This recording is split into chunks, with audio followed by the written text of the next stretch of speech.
नमस्कार, आपका बहुत बहुत स्वागत है RNTV नेशनल में और मैं हूं आपके साथ वर्षा शर्मा। रुक करेंगे मध्य प्रदेश की खबरों की ओर।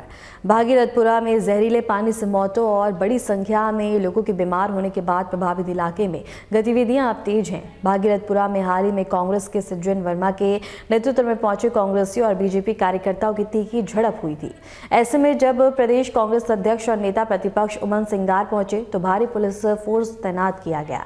जगह जगह बैरिकेडिंग्स की गई। दोनों नेताओं ने पीड़ित परिवारों से मुलाकात की।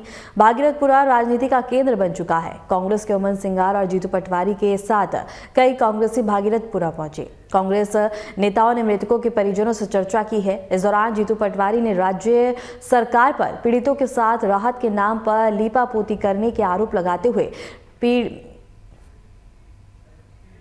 मुआवजा की मांग की है।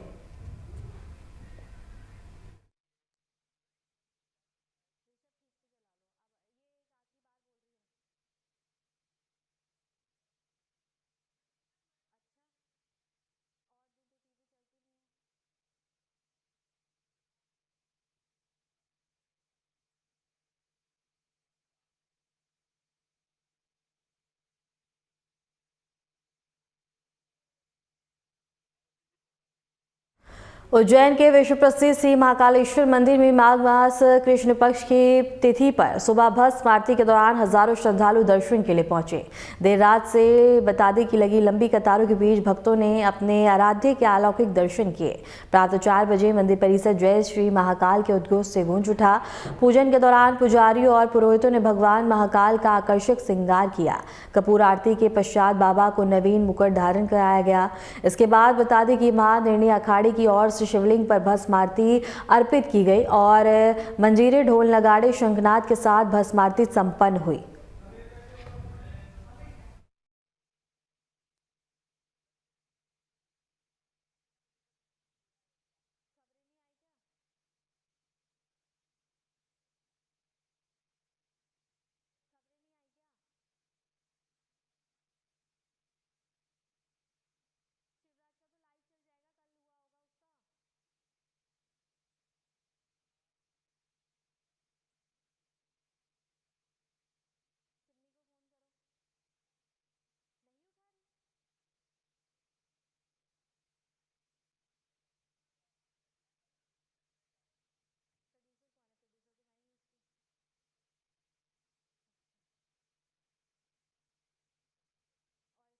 ये खबर हम आपको उज्जैन से बता रहे हैं, जहां विश्व प्रसिद्ध महाकालेश्वर मंदिर में जनसैलाब देखने को मिला। यहां बता दें कि विधि विधान से पूजन किया गया, अर्चन किया गया। यहां सभी श्रद्धालुओं ने बाबा महाकाल के दर्शन किए। इसके साथ ही अलौकिक और भव्य स्वरूप बाबा महाकाल का सभी भक्तों ने दर्शन किया और भारी संख्या में यहां मंदिर परिसर में श्रद्धालु की तादाद देखने को मिली।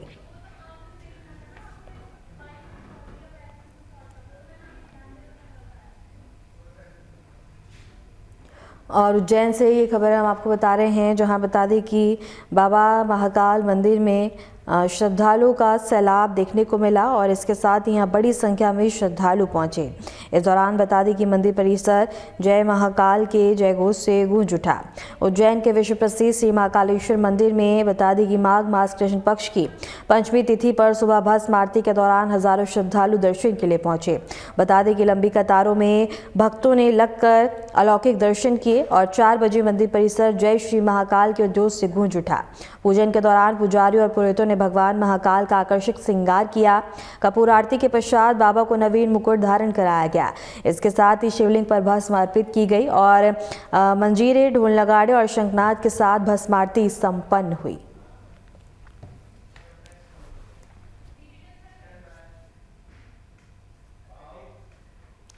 इंदौर से स्वास्थ्य व्यवस्था को हाईटेक बनाने वाली बड़ी खबर सामने आई। अब मरीजों की फाइलें कागजों में नहीं बल्कि डिजिटल प्लेटफॉर्म पर होगी। स्वास्थ्य विभाग ने शहर में डिजिटल सर्वे पूरा कर लिया है, जिसके बाद अब एक क्लिक पर मरीजों की पूरी जानकारी अधिकारियों और डॉक्टरों के सामने होगी। इस डिजिटल सर्वे में मरीज की उम्र, बीमारी का इतिहास, इलाज की स्थिति, सरकारी योजनाओं का लाभ और बता दें कि फॉलोअप तक का पूरा डेटा दर्ज किया गया है। इसका मकसद साफ है कि बीमारियों की जल्द पहचान, इलाज में पारदर्शिता पारदर्शिता और सरकारी स्वास्थ्य सेवाओं को और भी प्रभावी बनाना है। और इंदौर से ये खबर हम आपको बता रहे हैं, अब जहां हाईटेक स्वास्थ्य सेवाएं यहां देखने को मिल रही हैं।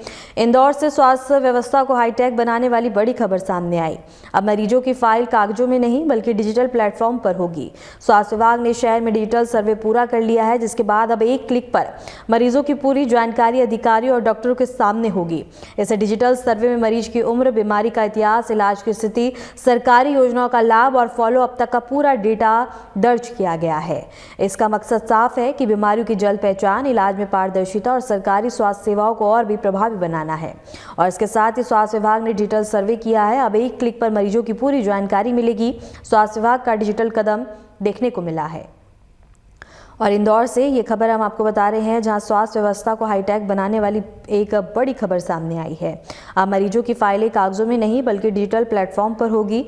स्वास्थ्य विभाग ने शहर में डिजिटल सर्वे पूरा कर लिया है, जिसके बाद अब एक क्लिक पर मरीजों की पूरी जानकारी अधिकारियों और डॉक्टरों के सामने होगी।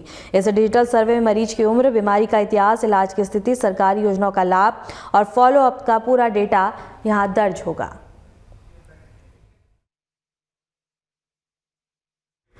राज्य मंत्रिमंडल की महत्वपूर्ण बैठक में मुख्यमंत्री डॉक्टर मोहन यादव ने प्रदेश के विकास को लेकर सरकार की प्राथमिकता स्पष्ट की हैं।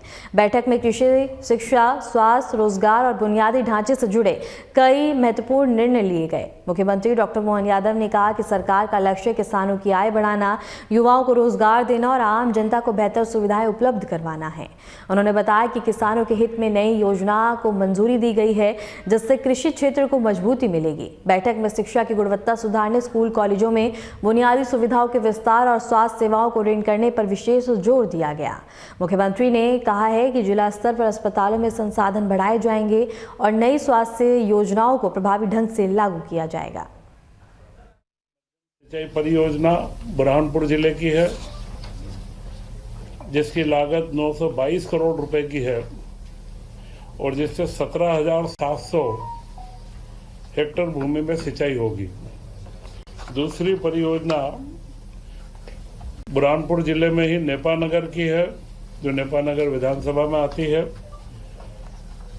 इसमें 1676 करोड़ की योजना है और 34,100 हेक्टेयर भूमि में इसकी सिंचाई होगी और 22,600 कृषक परिवारों को इसका लाभ होगा। इन दोनों योजना का महत्वपूर्ण जो परिणाम निकलना है, यह दोनों योजनाएं 2 विधानसभा क्षेत्रों की है और आदिवासी अंचल की है। सारे आदिवासी बंधु इससे लाभान्वित होने वाले हैं और बुरहानपुर जिला सिंचाई के मामले में मध्य प्रदेश में भी 41वें नंबर के ऊपर है। तो बुरहानपुर जिले में सिंचाई की वृद्धि हो, इसके लिए महत्वपूर्ण योजनाओं की स्वीकृति दी गई है। इसी के साथ में नर्मदा घाटी विकास प्राधिकरण के तहत जो हमें नर्मदा का पानी 2028 तक अब हमें लिफ्ट करना है, उसके लिए जो हमारी परियोजना चल रही है, वे अभी परियोजना प्रारंभ कर दी गई थी। इसमें एक परियोजना है नर्मदा शिप्रा बहुउद्देशीय परियोजना, जिसकी लागत 2489 करोड़ 65 रुपये है और एक योजना है बदनावर माइक्रो लिफ्ट इरिगेशन योजना, जो 1520.92 करोड़ रुपए की है। इन दोनों योजनाओं को अब Narmada basin project company limited को हस्तांतरित कर दी गई है और जो अभी तक राज्य शासन ने इन दोनों योजनाओं में खर्च करा है, वो उस कंपनी की अंश पूंजी के रूप में कन्वर्ट किया जाएगा।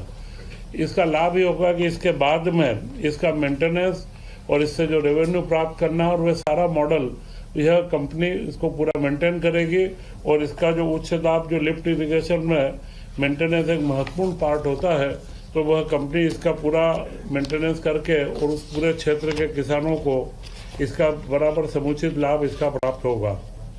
इसी के साथ में ग्रामीण सड़क विकास प्राधिकरण का सबसे बड़ा जो कार्य था, इसमें आदिवासी न्याय महाअभियान जो प्रधानमंत्री नरेंद्र मोदी जी का एक सबसे महत्वपूर्ण प्रकल्प है, पीएम जनमन योजना।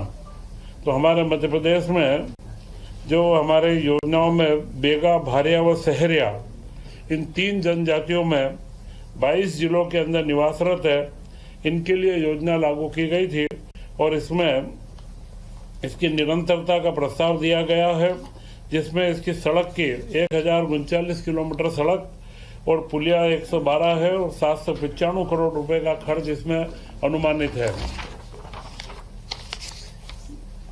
इसी तरह मध्य प्रदेश ग्रामीण सड़क विकास प्राधिकरण की जो वर्तमान योजना चल रही है उसे अगले 5 साल तक 2026 से 31 तक निरंतरता दी गई है, जिसमें अनुमानित व्यय 17,196 करोड़ रुपए है और करीब करीब 20,000 किलोमीटर की नई सड़कों का निर्माण व 1200 नई पुलों का निर्माण इसके अंदर किया जाएगा। और इसी के साथ में जो इन पुरानी हमारी सारी योजनाएं हैं, मध्य प्रदेश में टोटल प्रधानमंत्री ग्रामीण सड़क में 88,517 करीब किलोमीटर मार्गों का नवीनीकरण भी जो करना वो उन्नयन करना, इसके लिए इस योजना को 1 अप्रैल 2026 से 31 तक निरंतरता दी गई है, जिसका अगले समय में अनुमानित व्यय 10,000 करोड़ रुपए इसका रहेगा। इसी के साथ में आज कैबिनेट के अंदर सभी मंत्रियों को टेबलेट वितरित किए गए हैं और अगले 2 कैबिनेट के पश्चात पूरा कार्य के टेबलेट के माध्यम से किया जाना प्रस्तावित है। और मुझे लगता है कि यह जो प्रयोग है, यह प्रयोग देश के कुछ ही प्रांतों में प्रारंभ हुआ है, उसमें मध्य प्रदेश अग्रणी प्रांत होगा। मुख्यमंत्री डॉक्टर मोहन यादव जी के नेतृत्व में जो हमने 2025 का वर्ष उद्योग एवं रोजगार वर्ष के रूप में मनाया है, अब अगला 2026 का इस वर्ष को कृषि उद्योग के कृषि के विकास के लिए मनाया जाएगा तथा इस तरीके के सारे नवाचार व जनजातीय क्षेत्रों के लिए विशेष रूप से जितने भी प्रकल्प हो सकते हैं उनको हम नई गति दे रहे हैं। केंद्रीय मंत्री शिवराज सिंह चौहान ने कहा कि उन्होंने लोकसभा में बैठकर विकसित भारत जी राम जी योजना पर पूरी बहस सुनी और उसमें भाग लिया। उन्होंने आरोप लगाया कि कांग्रेस पार्टी ने उनकी आवाज को दबाने की कोशिश की है ताकि योजना पर चर्चा प्रभावित हो। मंत्री ने कहा कि कांग्रेस को इस बात का दर्द है क्योंकि उनकी गलत नीति और भ्रष्टाचार की संभावनाओं को इस योजना के माध्यम से खत्म कर दिया गया। उन्होंने यह भी जोर देकर कहा कि यह जनता के हित में उठाया गया कदम है और किसी भी राजनीतिक हस्तक्षेप से इसे रोका नहीं जा सकता। मंत्री का यह बयान संसद में और राजनीतिक गलियारों में चर्चा का विषय बन गया है।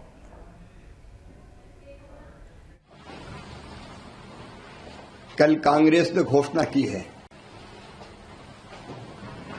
मनरेगा बचाओ संग्राम।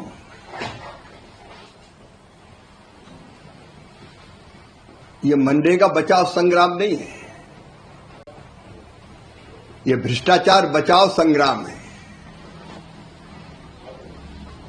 कांग्रेस को ग्राम से परेशानी, कांग्रेस को काम से परेशानी, कांग्रेस को राम से परेशानी। भ्रष्टाचार कांग्रेस के डीएनए में है, कांग्रेस की जड़ों में है और मनरेगा भी भ्रष्टाचार का पर्याय बन गई थी। मजदूरों के बजाय मशीनों से काम, मजदूरों के नाम पर ठेकेदारों से काम, मजदूरों के नाम पे कुछ लोगों की जेब भरी रहे। सोशल ऑडिट जो ग्राम सभा ने किए, ग्राम सभाओं ने किए, उनमें 10,91,000 से ज्यादा शिकायतें ग्राम सभा में की गई। काम के नाम पे एक ही काम को बार बार कर देना, एक ही सड़क 1 साल बन रही, 2 साल बन रही, 3 साल बन रही। नहरों की सफाई के नाम पर, सड़कों के किनारे सफाई के नाम पर पैसा खा जाना, डकार जाना। 80 साल से ज्यादा उम्र के मजदूर काम कर रहे हैं, 60 साल से ज्यादा उम्र के काम करने वाले 30% से ज्यादा मजदूर दिखाए जा रहे हैं। और इतनी विशाल धनराशि अकेले माननीय प्रधानमंत्री नरेंद्र मोदी जी के कार्यकाल में 8,48,000 करोड़ रुपए से ज्यादा राशि दी गई। लगभग 2 लाख करोड़ यूपीए की सरकार के समय राशि आई। कैसे परमानेंट असेट क्रिएट हुए? क्या ये पैसा गांव के विकास में लगा? अब कांग्रेस तो झूठ की दुकान है, भ्रम की फैक्ट्री है, अफवाहों का बाजार है। अब ये बात की जा रही कि मजदूरों को काम नहीं मिलेगा। मजदूरों के हितों को बहुत बेहतर ढंग से विकसित भारत जी राम जी योजना में संरक्षित किया गया है। 100 दिन के बजाय 125 दिन रोजगार की गारंटी। पहले मजदूर के नाम पर कोई और काम करता था, मजदूर काम करेंगे। 100 दिन के बजाय 125 दिन कानूनी गारंटी। अब आपको सीधा ले चलते हैं भोपाल, जहां राष्ट्रीय युवा महोत्सव में सीएम डॉक्टर मोहन यादव ने शिरकत की है और क्या कुछ कह रहे हैं, आइए आपको सुनवाते हैं। अच्छा, अपने परिवार में क्या करते हैं? मेरे पिताजी व्यवसायी हैं। क्या व्यवसाय करते हैं? हम प्रिंटिंग प्रेस है, मतलब कि हमारा शादी कार्ड का थोक एवं फुटकर दोनों का व्यापार। बहुत अच्छा, बहुत अच्छा। आपने अपने व्यवसाय के अलावा खेती में रुचि दिखाई, तो पहले तो इसमें ताली बजाएं हमारे अपने मित्रों के लिए, जिनके मन में जिज्ञासा है कि खेती भी होना चाहिए और खेती भी प्राकृतिक खेती होना चाहिए। प्राकृतिक खेती से हमारा शरीर भी पुष्ट रहता है, हमारे सभी संसाधन भी रहते हैं और प्रकृति से भी हमारा जुड़ाव रहता है। रासायनिक खेती से हमारे कीट पतंगे से लेकर सारे लोगों का नाश भी होता है, लेकिन सच्चे अर्थों में हमारी पौष्टिकता का भी नुकसान हो जाता है ना, खाने के लिए जो जरूरी है। तो हमारा लिए तो अब केवल आपके प्रश्न का उत्तर देते हुए मैं उस पूरी बात बता देता हूँ। उसी में प्राकृतिक खेती सहित हम अपनी खेती के सभी प्रकार के प्रोत्साहन के लिए पूरा वर्ष हमने कृषि वर्ष घोषित किया, किसान कल्याण वर्ष के नाते 2026 को। इसी में हमने ये बात, क्योंकि हमारे प्रदेश के अंदर सबसे अच्छी भूमि भी है और सिंचाई का रकबा भी बढ़ रहा है, बिजली की उपलब्धता भी सरप्लस है, अब आवागमन की सड़कें भी हो गई और ऐसे में कृषि उत्पादन में भी मध्य प्रदेश का स्थान बहुत अच्छा है। इसलिए कृषि में हम अगर प्राकृतिक खेती पे जाते हैं, प्राकृतिक कृषि पे जाते हैं, मुझे इस बात की प्रसन्नता कि देश में सबसे अच्छी प्राकृतिक खेती कहीं होती है या खेती का उत्पादन होता है प्राकृतिक खेती का फसलों का, तो वो मध्य प्रदेश है। मुझे इस बात की प्रसन्नता नंबर 1 पर। और विविधता भी बहुत है हमारे यहाँ। श्री अन्न अर्थात माननीय प्रधानमंत्री जी के शब्दों में जो मोटा अन्न की बात करते हैं, वो सबसे कोदो, कुटकी, ज्वार, बाजरा, सभी प्रकार, मक्का, सभी प्रकार का मोटा अन्न हमारे यहाँ बहुत अच्छे से होता है।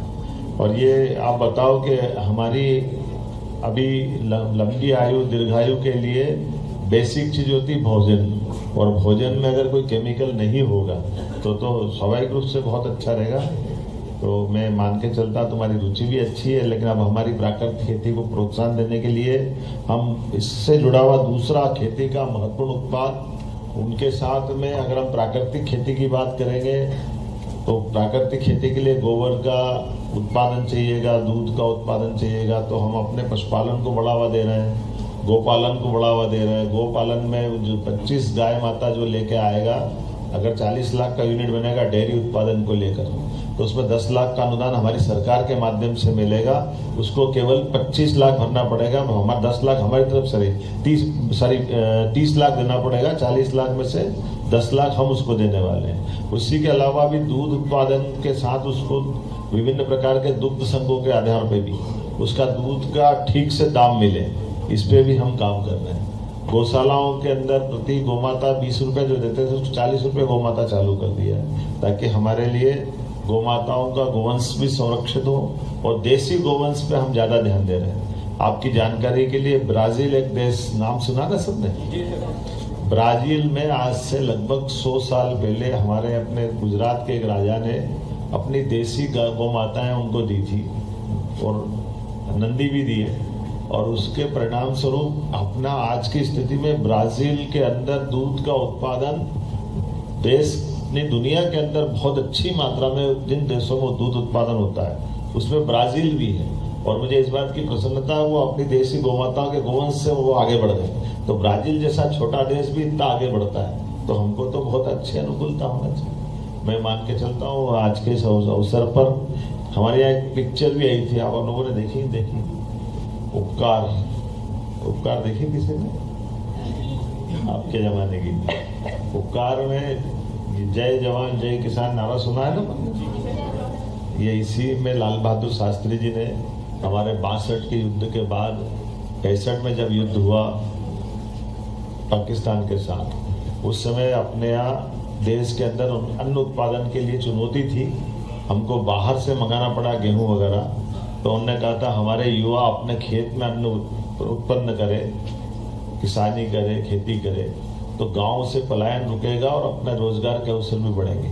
उसी पे मनोज कुमार ने पिक्चर बनाई थी उपकार, और उसी उपकार का एक गाना आपको याद होगा, मालूम है? अच्छा, बहुत प्रसिद्ध गाना है, मेरे देश की धरती सोना, वो याद है ना सबको? ये देखो आवाज किधर से आ रही है? अच्छा देखो, तो ये गाना सबको याद है लेकिन पिक्चर भी याद रख ले, बढ़िया अच्छा रहेगा। बहुत धन्यवाद।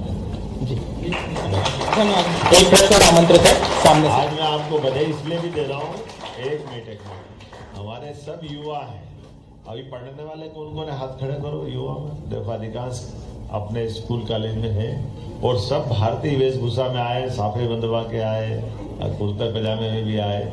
ऐसा लग रहा है कि हाँ हमारे युवा भी भारतीय वेशभूषा को पसंद कर रहे हैं। वो सुंदर भी बहुत लग रहा है, ताली अपने आप के लिए बजा। बहुत अच्छा। नमस्कार सर, मैं राजगढ़ जिले से हूँ और मैंने कृषि एवं पशुपालन को व्यवसाय के रूप में स्वीकार किया है। गांव का प्रथम युवा किसान हूँ मैं। सर मेरा प्रश्न फिलहाल के लिए मध्य प्रदेश की खबरों में इतना ही, और ऐसी मध्य प्रदेश की तमाम खबरों को जानने के लिए देखते रहिए RNTV नेशनल।